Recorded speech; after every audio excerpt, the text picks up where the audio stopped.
You ever get that feeling that the universe is trying to tell you something, but in the weirdest way possible? For Reza, a human scientist stationed on the alien world of Verdania Prime, that message arrived every morning at exactly 0800 hours, perched on the steel steps outside his lab. It wasn't a letter, it wasn't a drone, it was a baby forest dragon, small as a house cat, shimmering like living emerald fire. And for reasons no science could explain, it came only for him. Every single day. And one day, he opened the door. If you love wild alien encounters, unexpected bonds, and stories that remind us why humans are both brilliant and reckless, you're in the right place. Before we dive in, hit like if you'd follow that baby dragon too, subscribe for more mind-blowing HFY adventures, and share this with a friend who'd 100% ignore galactic safety warnings like Reza did. All right, let's get into it. Verdania Prime was a world that didn't do ordinary. Twin suns bathed the alien jungles in shifting green-gold light. The air shimmered with spores that glowed faintly at night, and the trees whispered, literally whispered, when the wind passed through their hollow trunks. But even with all that strangeness, Reza had never seen anything like this. Every morning at precisely 0800 hours, a small creature appeared at the steel steps of the research facility. A baby forest dragon, no bigger than a house cat, with scales that caught the suns like crushed emeralds. It would sit there silently, tail curled neatly around its claws, staring at the door. Waiting. The first time, Reza thought it was a fluke. By the third, it started to feel intentional. By the seventh, he was logging it in his reports. Anna, his Altarian colleague, pressed her silver-eyed face against the viewport one morning and muttered, "It's still here." "I know," Reza replied. "And it's early. Again." The dragon tilted its head, meeting his gaze through the glass as if it understood. And maybe it did. Because in that moment, deep down, Reza felt it. This wasn't just curiosity. This was a message. Officially, Reza was supposed to file a wildlife incident report. Wait for the Galactic Wildlife Preservation Team. Observe, don't engage.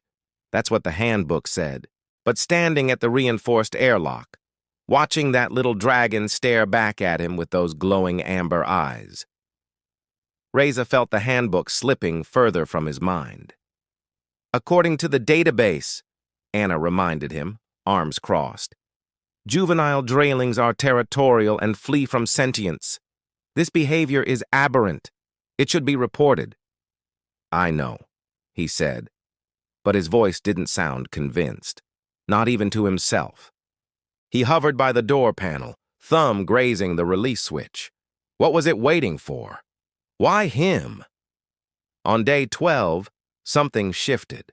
Anna was away in the eastern sector, running atmospheric tests. The lab was quiet, and outside, as always, the dragon waited.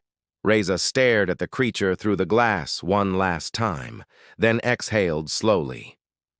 "This is crazy," he whispered. He pressed the door release. The air hissed. Metal slid open. The baby dragon didn't run. Instead, it hopped down, walked straight toward him on careful, deliberate steps, and sat at his boots like it had been waiting its whole life for that moment. Reza froze. Every training instinct screamed at him to step back, seal the door, call for backup. Verdania-S forests weren't just dangerous. They were classified hazard level 7. Adult dragons alone could melt through hover tanks. Following a baby into their territory? That was practically a death wish.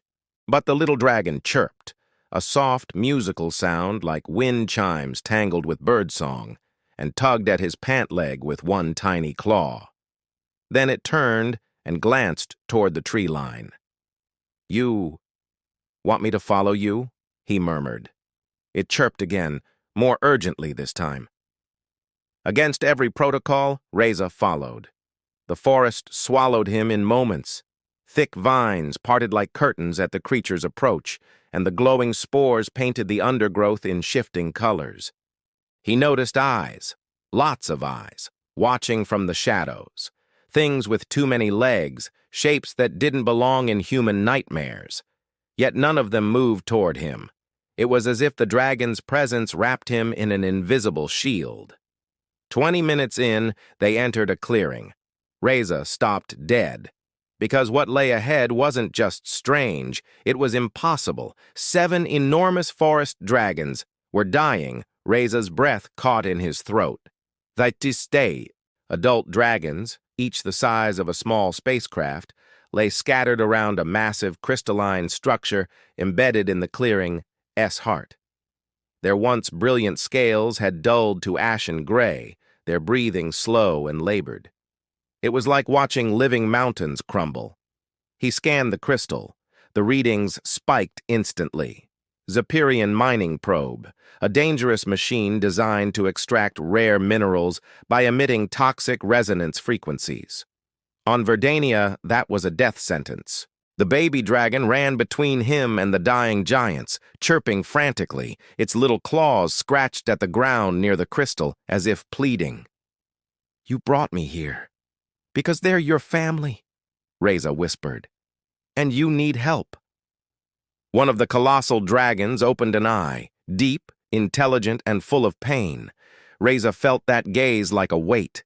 He knew what protocol demanded. Retreat, call for specialists, wait. But he also knew they didn't have that kind of time. Humans were infamous across the galaxy for one thing, doing the stupid, reckless, impossible thing, and somehow making it work. Reza reached for his emergency beacon. "Hang in there," he muttered. "We're not letting you die." Anna arrived minutes later, breathless, with the emergency response kit. She froze when she saw the scene. 7 dying dragons, a mining probe pulsing like a sick heart, and Reza already tearing equipment apart like a man possessed. "Reza, what are you doing?" she shouted. "The contamination protocols, the protocols don't cover this," he snapped, tightening a cable. "They came to us for help. I'm not turning my back on that." With 3 mismatched tools and sheer human stubbornness, Reza jury-rigged a harmonic disruptor. He aimed it at the crystal, fingers trembling. "If this doesn't work," he muttered, "we're toast." The baby dragon perched on his shoulder, pressing its tiny head against his neck like it understood everything. He flipped the switch. The disruptor howled. The crystal shuddered, cracked, and then exploded in a flash of sickly yellow light. For a heartbeat, everything went still. Then one by one, the massive dragons inhaled, deep rolling breaths like thunder waking mountains. Their scales brightened. Their eyes opened. Reza laughed, a half-disbelieving, half-relieved sound. "Told you," he whispered to the little dragon. "Humans are crazy. Sometimes the galaxy doesn't need a hero with a perfect plan. It just needs a human willing to ignore every sensible rule and try anyway." That baby dragon didn't pick Reza by accident. It picked him because, deep down, humans have this wild, defiant streak that says, "Yeah, maybe it's impossible, but watch us." If you enjoyed this story, hit like to support more HFY tales, subscribe so you never miss the next adventure, and share this with someone who'd follow that dragon too. After all, wouldn't you?